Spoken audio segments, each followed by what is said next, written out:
কেমন আছেন সবাই? আশা করি সকলে ভালো আছেন। তো আজকে যেই তথ্যটা দিব এটা ইতালি এম্বাসির একদম ভিতর থেকে তথ্যটা নেওয়া, তথ্যটা পাওয়া। তো বিষয়টা হলো আপনার ইতালি এম্বাসি আবারও নতুন এক নাটকে মোড় নিতে যাইতেছে। তারা বিগত কিছুদিন যাবৎ তারা যে পরিমাণ ভিসা ডেলিভারি প্লাস আপনার অ্যাপয়েন্টমেন্টের পরিমাণ যে হারে বৃদ্ধি করেছিল, মোটামুটি আমরা অনেক ভালো কিছু আশা করেছিলাম।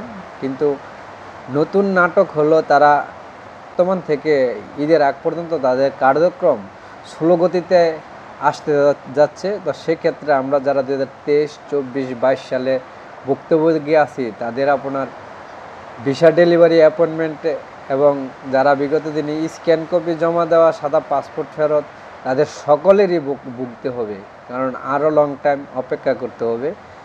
তো মোটামুটি আপনি ডিসিশন নিতে পারেন যারা বিগত দিনে শুধু ইমেল করে আছেন তারা কি আদৌ আপনারা ভিসা পাবেন কি না, অরিজিনাল নুলুস্তা থাকা সত্ত্বেও তারা বারবার কিছুদিন পর পর এক নাটক করে ভিসার পরিমাণ একটু বাড়ায়, আবার 6 মাস 9 মাস তাদের আর খোঁজখবর ভিসা ডেলিভারির কোনো খোঁজখবর তাদের কাছ থেকে পাওয়াই যায় না। তো সেক্ষেত্রে আবারও তাদের কার্যক্রম স্লো গতিতে নিয়ে আসতেছে। তো সেক্ষেত্রে অবশ্যই প্রত্যেকেরই আপনার ভুগতে হবে। এটা হলো সবচেয়ে বড় দুঃখজনক বিষয়, কারণ দীর্ঘদিন মানুষ অপেক্ষা করার পর মোটামুটি একটু আশায় বুক বেঁধেছিল যে তারা নতুন করে আবার অ্যাপয়েন্টমেন্ট পাবে, তাদের নুলুস্তায় ভিসা হবে।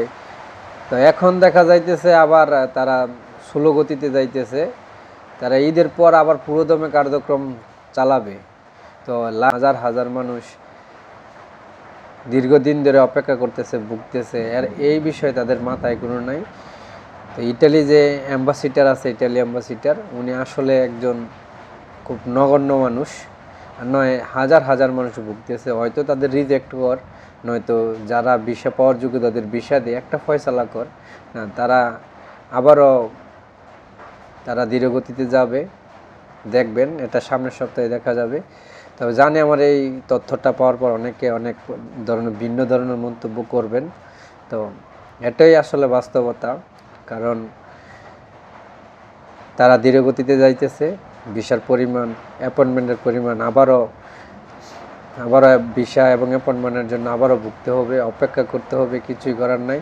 তো সেই ক্ষেত্রে যারা ইমেল করে আছে তাদের তো কোনো হতিশই নেই, তাদের কোনো খোঁজ খবর নাই। কারণ বর্তমান পর্যন্ত 2025 সালে যে সকল যারা নুলুস্তা পাইতেছে তাদের উপর ভিসা দিতেছে, এবং যারা রিটার্ন পাসপোর্ট ফেরত পাইছে এবং স্ক্যান কপি জমা করা তাদের ভিসা ডেলিভারি দেওয়া হয়েছিল। কিন্তু বিগত দিনে যারা শুধু ইমেল করে আছে তাদের কোনো খোঁজ খবরই নেই। তো তারা তো দীর্ঘদিন অপেক্ষা করে আছে যেহেতু ইটালি এম্বাসি আবার পুনরায় পুরোদমে চালু হয়েছে, তো সেক্ষেত্রে অবশ্যই ভিসা পাবে। কিন্তু আবারও যদি স্লো গতিতে যায় তাহলে কীভাবে মানুষ ভিসা পাবে, মানুষের সমস্যার সমাধান কিভাবে করবে?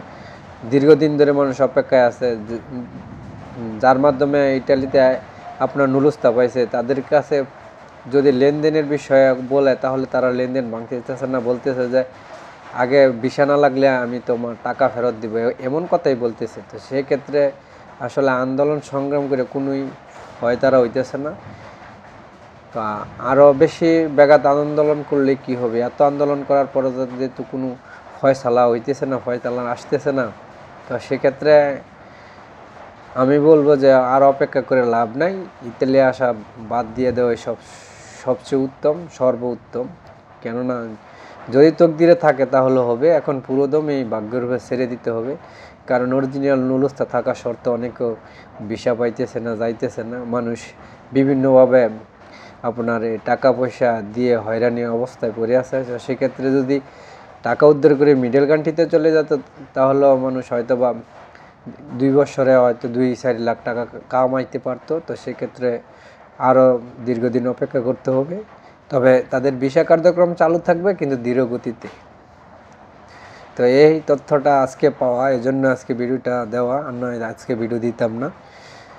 তো সকলকে আর কি বলবো, অবশ্যই ধৈর্য ধরবেন, ধৈর্য ধরা ছাড়া আর কোনো বিকল্প নাই। তো ভালো থাকবেন, সুস্থ থাকবেন। আবারও নতুন কোনো তথ্য পেলে অবশ্যই দেওয়ার চেষ্টা করব। সে পর্যন্ত অপেক্ষা করুন। আল্লাহ হাফেজ।